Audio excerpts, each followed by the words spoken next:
Hello everyone, this is the first video of a guide I'm going to do regarding all of the techniques that we use in the speedrun of Blasphemous 2. This first video is going to focus mainly on movement, so how can you move, how can you jump, how can you dash. Blasphemous 2 has a lot of intricate technique. This will not cover too many glitches that we use. Glitches will have their separate video. So if you want to see more Blasphemous 2 content, feel free to like and subscribe as more videos are coming through to explain what's happening in this wonderful game. Movement can be simplified as moving the character horizontally and vertically. Walking normally will set TPO speed at 5.7 units per second, which will be then referred as default or walking speed. Walking speed is always the same at 5.7 whatever weapon you have equipped. You can perform any action while walking, it's one of the most polyvalent states in the game. There is no acceleration, so you are set to max speed instantly when you press right or left. You unlock the dash after picking up your weapon, it's the second room in the game, and you perform dash by pressing R2 on the ground. Dash has a full duration of 34 frames and can be interrupted by jump at any frame. Dash has a variable length depending on the frame rate of the game, but it's generally ranging from 4.2 to 4.4 units. The dash has a full duration of 34 frames, which gives you an average of 8.6 speed, which is roughly a 50% increase compared to default speed. After finishing a dash on the ground, you have a cooldown of 24 frames where inputting a dash will not result in anything happening. This cooldown is instantly set to 0 whenever your character lands, so you can dash immediately as soon as you touch the ground. Jumping between dashes is a good thing, but only to do in specific situations. On flat surface, the shortest jump duration is 38 frames, which would make dashing and jumping slow than just chaining dashes together. On the opposite, jumping onto surfaces that would shorten the jump duration is a very good way to fast refresh the dashes and move more quickly. Some of those surfaces imply stairs,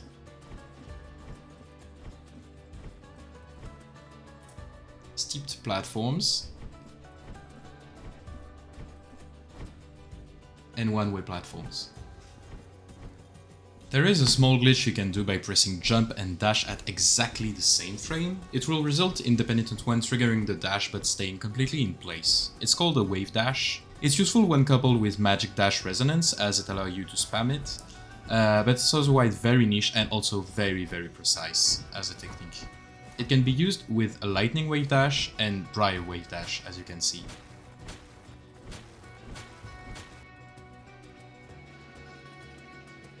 You can jump by pressing X as soon as you start the game after picking up your weapon. In the air, you can drift left or right the same speed that you can walk.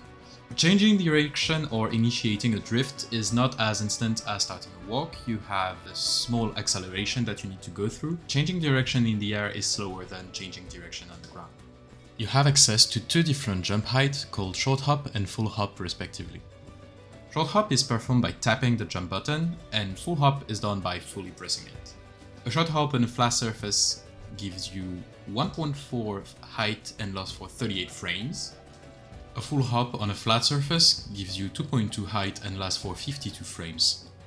You obtain the double jump ability right after defeating Aphilar, and it lets you perform a second jump in the air. This double jump can also be short hop or full hop. You get your double jump back once you touch the ground. This will be important later. So this combination of two different jumps that can be both short hop and full hop gives you 5 different possible heights with jumps. You have short hop at 1.4, full hop at 2.2, double short hop at 2.8, short hop full hop or full hop short hop at 3.6, and double full hop at 4.4. Knowing your height allows you to perform no impact land or nil jumps on one-way platforms. It's a mechanic where if after a jump your character starts to fall through a platform, but more than 50% of your hitbox is above the platform, you will automatically land on the platform without seeing the landing animation. There are many examples of rooms where using short hops or full hops in certain places can help you navigate better and improve your movement speed. Here are some examples. You have the climb of Profondo Lamento right after obtaining the Ivy of Ascension. This use of the double jump in Coil of Thorn.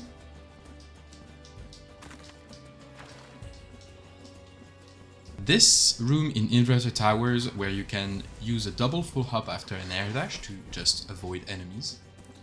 There are other ways to gain height in the game, but I'll talk about them in another video related to Weight of Sin, as it deserves its own talk and it's a very precise subject too. The first movement ability in the game that you get is the wall climb. It allows you to jump on specific walls. The jump from the wall is always the same, regardless of the time you press the button. It can be performed as soon as you touch the wall, and as you want to spend as less time as possible on walls, you just have to spam the jump button to get off the wall as quickly as possible. One niche technique on wall that you can do is that you can press the dodge button to force the penitent one to stop on the wall.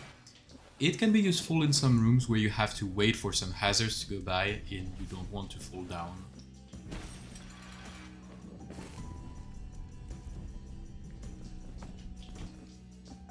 Landing is a very important subject for the speedrun. When landing, if you land from less than 7.8 units of height, you will be actionable as soon as you land.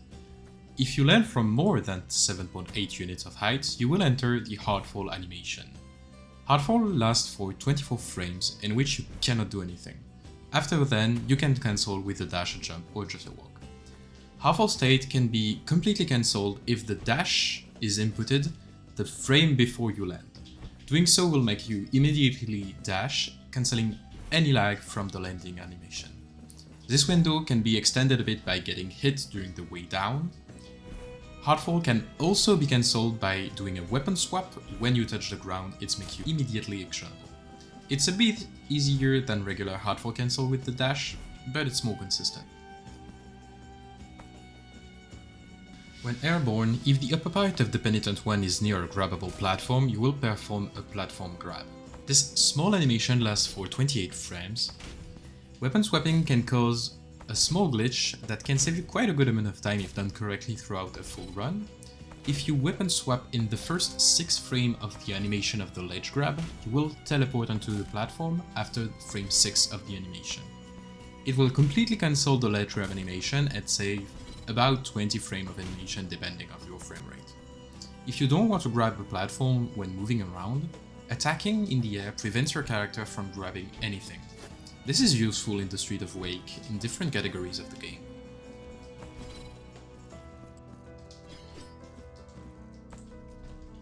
Airdash is one of the last movement ability you get in the game, and it complements every technique we have seen so far.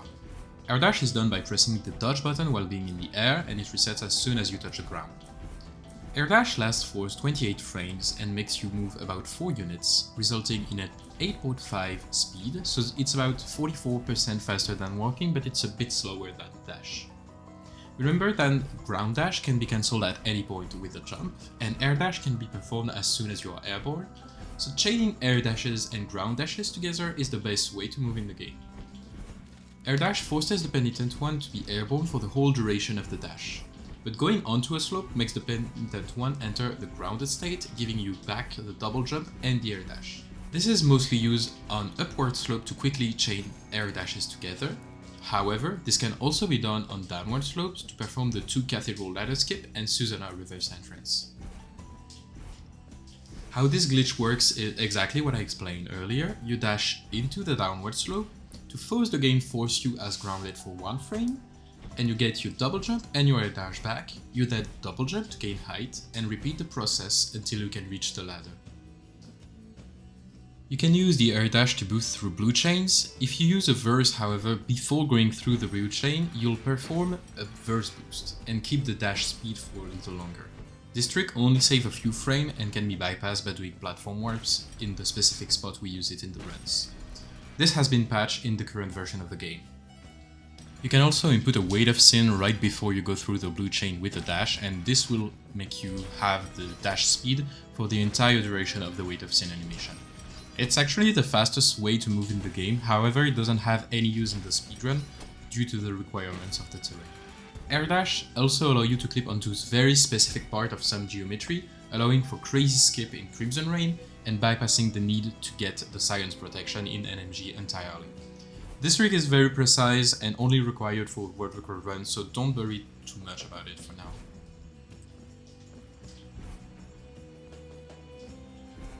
In this last section, I'll quickly showcase some strats that we came to discover that did not fit in the aforementioned categories.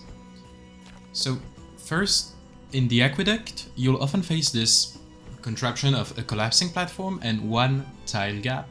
Dashing off the collapsing platform and holding the direction you want to go in will make you land immediately on the other platform. It's pretty useful.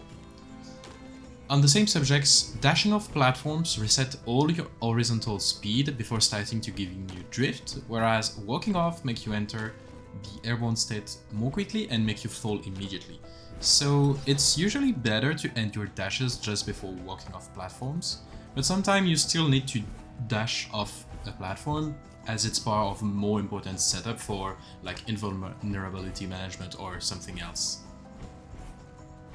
As shown here, dashing off a platform and air dashing immediately can make you land sometimes on the opposite side of the gap that you're trying to cross, but it's very inconsistent. This concludes this video about this first part of the speedrun document technique. You can catch me on Twitch doing runs, or you can just like and subscribe, it will help me a lot doing this video. And until next time, happy Blasphemous!